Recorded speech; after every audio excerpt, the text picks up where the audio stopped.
Principios básicos de la mediación escolar. Primero tenemos que entender y apreciar los problemas por los cuales están confrontando ambas partes. También dar a conocer a las partes el hecho de que el mediador conoce y aprecia y va a entender los problemas de cada uno. Empezar a crear dudas a las partes acerca de la validez de las posiciones que están asumiendo con respecto al problema que traen. También va a ser importante sugerir enfoques que sean alternativos y que puedan facilitar un acuerdo posterior. Es importante resaltarles que el mediador no va a actuar como un juez, no tiene la autoridad para imponer ninguna decisión.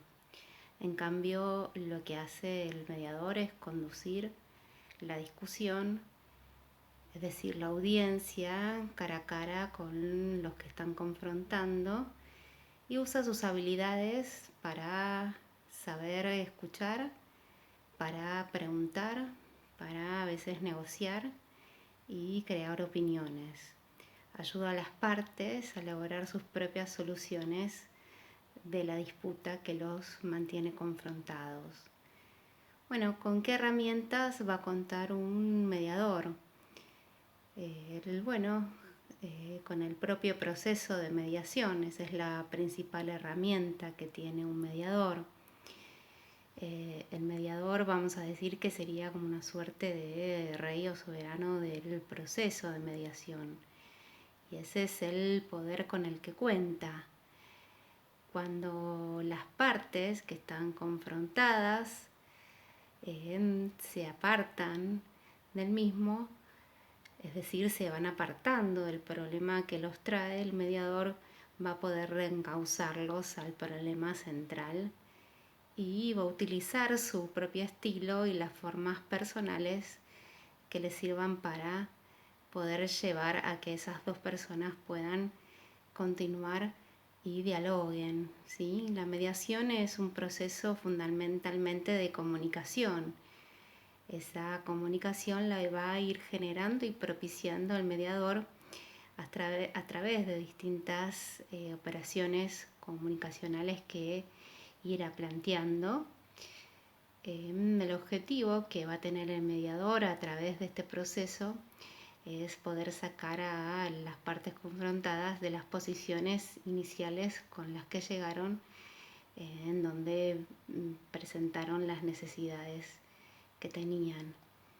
La mediación es un proceso menos costoso que otros, no requiere dinero, sino también nos referimos a que es menos costoso en tiempo y energía emocional, que es lo que es más importante. Recuerden siempre que el objetivo de la mediación no es llegar a un acuerdo, sino que lo importante es que las partes se logren comunicar, puedan aclarar situaciones, entender sus actitudes, sus conductas y cómo esas actitudes y conductas provocan a los otros. Y si existe la posibilidad de llegar a algún acuerdo y si pueden optar por diferentes alternativas a las que tenían planteadas de un comienzo. Hay dos puntos que son importantes tener en cuenta en un proceso de mediación. El primero es cuáles son los problemas o conflictos. El segundo es cómo hablamos acerca de ellos. El mediador es el que organiza el proceso. Es decir, que el mediador tiene que hacerse cargo y organizar cómo vamos a hablar acerca del proceso, es decir, acerca del problema o de los conflictos. Una vez que el conflicto le es derivado, hará lo necesario para poder reunir a las partes que están confrontadas e iniciar el proceso de mediación. ¿Cómo se inicia un proceso de mediación? A los efectos de poder contar con una regla mnemotécnica para ir explicando los diferentes pasos en la mediación, vamos a tomar la palabra Cadger, ¿sí? C-A-D-G-E-R. Así vamos a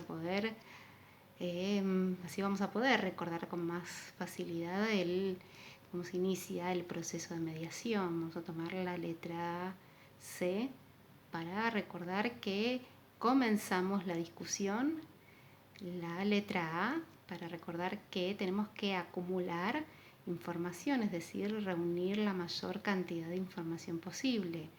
Tomamos la letra D y así recordamos que tenemos que desarrollar la agenda y discutir estrategias posibles. Tomamos la letra G y tenemos que recordar que tenemos que generar movimientos. Vamos a tomar la letra E y vamos a poner que tenemos que escapar de las reuniones privadas, es decir, que no tenemos que hacer reuniones privadas con las partes. Y finalmente tomamos la letra R para decir que tenemos que finalmente resolver la disputa. Bueno, ¿cómo comenzamos la discusión? Hay dos aspectos a tener en cuenta para comenzar. Uno es el arreglo más formal y otro es comenzar con los temas a discutir. Temas como dónde se hará la reunión, con quién se hablará primero, dónde, ¿no? Qué no tendría que perturbar el desarrollo o qué no tendría que perturbar el desarrollo de los temas esenciales de la mediación. El mediador va a tener que estar en todo lo que tiene que ver con la organización de la mediación, es decir, el momento, la duración, el lugar, quiénes van a participar, el rol de quién va a observar y quién va a estar anotando lo que sucede, quién va a estar en un rol más participando y conversando. Es decir, en todos los aspectos más formales. Se tiene que organizar todos estos aspectos teniendo en cuenta los participantes y cómo son las características de las personas que están confrontadas. También tiene que, bueno, como les dije, hacer los arreglos del lugar donde se llevarán a cabo las reuniones, si son necesarias. Tiene que ser un lugar en donde haya cierta privacidad y sea un lugar confortable. Estos tipos de lugares y teniendo en cuenta estos detalles hará que mejore la predisposición de las partes para conversar. Estar allí, bueno, las partes para que puedan, como les decía, decir lo que les pasa y no preocuparse por si hay otras personas que pueden estar escuchando lo que ellos quieren contar.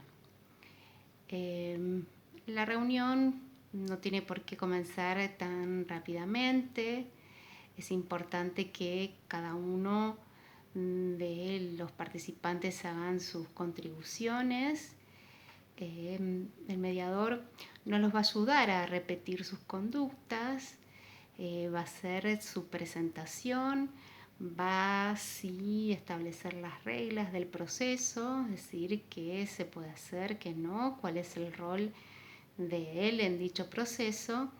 La presentación del mediador y las reglas que guían el proceso deben estar claras, ¿sí? Deben ser claras cuando expliquen cuál es su función como mediadores. Pasado cierto tiempo van a ver que empiezan a ocurrir ciertas cuestiones más espontáneas de las partes. El mediador también tiene que verificar si las partes entendieron el objetivo del proceso y de cómo se va a llevar a cabo, ¿sí? Si lo que ustedes explicaron fue claro para quienes están ahí presentes. Recuerden siempre presentarse y definir bien su rol, cuál es el orden, ¿sí? Quién va a hablar primero, quién después. Aclararles la necesidad de que tienen que trabajar en forma colaborativa, definir cuál es el objetivo de la mediación, el tiempo que estiman van a estar reunidos, Si alguna de las partes tiene alguna duda respecto de alguna palabra o alguna frase que ustedes dijeron, pedir que enseguida soliciten que ustedes clarifiquen esa palabra o esa frase. Y en esta primera etapa es importante que se ganen la confianza de las personas que están confrontadas para que puedan decirles lo que sucede y así se facilita el trabajo posterior. Otro de los puntos habíamos dicho que era acumular información. Las partes son quienes conocen el conflicto y ahora son ustedes quienes van a tener que conocer todo acerca de ese conflicto. Para saber acerca del conflicto, el objetivo que tiene el mediador es cómo cada parte está viendo lo que sucedió, ¿sí? Cómo cada parte ve su rol y el rol del otro en la disputa. Es importante que a los efectos de recabar información, el mediador desarrolle lo que es una escucha activa, que no implica solo estar y tener en cuenta lo que las partes están diciendo, sino también cómo son sus actitudes corporales, cómo es la forma en que están mirando, los gestos, y tener en cuenta todo lo que es lenguaje no verbal. El mediador va a estar siempre reorientando a las partes cuando su discurso se desvíe del tema central. También va a hacer preguntas para que clarifiquen la situación. Va a reconocer cuando los participantes manifiesten emociones, va a dar a conocer las emociones que están expresando y también va a tener que tomar notas a los efectos de facilitar la comprensión de la información de todas las partes. Un tercer punto habíamos dicho que era desarrollar la agenda. Por desarrollar la agenda nos estamos refiriendo a que una vez que se describió el problema y las necesidades, el mediador va a organizar la agenda para ir tratando los diferentes temas a resolver. Debe ayudar a encontrar los temas que son necesarios mediar o en su caso negociar y establecer cuál es el orden de las prioridades conforme a algunos criterios como es el grado de urgencia, los temas que van a estar relacionados, que es lo más fácil de resolver, y eso va a tener cierto incentivo, y posteriormente qué es lo más difícil para resolver. Siguiendo con el orden, tenemos que generar un movimiento y esto se da a través de la información y de hacer sentir a las partes la importancia de tomar el poder ellos y no un tercero la decisión, ¿sí? En definitiva, la decisión la toman las partes, ¿sí? Ayudados por el mediador. Estas tratarán de encontrar el cambio y una nueva visión del conflicto, ¿sí? Ayudados por ustedes como mediadores. Bien, continuamos con la parte del escape. Con el escape nos referíamos a que el mediador tiene la posibilidad de tener reuniones con las partes, las que va a utilizar por diferentes motivos. Podrá convocarlas cuando detecte alguna actitud peligrosa o confusa de alguna de las partes y no lo quiera poner en evidencia delante de los demás, cuando quiera confirmar algún dato secreto para hacer una pausa, para frenar situaciones de violencia o hacer alguna evaluación, pero solo en casos muy puntuales, ¿sí? El mediador tiene que escapar a estas reuniones privadas y siempre hacer reuniones en donde estén ambas partes presentes. Bien, resolver la disputa, ¿sí? La mediación puede terminar con un acuerdo o sin él. Lo importante es que se haya tenido la posibilidad de generar un buen proceso y mejorar con ello la relación, o que hayan aclarado algunas situaciones que resultaron confusas. En caso de llegar a un acuerdo, se espera que se redacte y que quede por escrito, ¿sí? Cuáles son los recursos con que cuenta el mediador y que le permitirá ir atravesando las diferentes etapas antes descritas.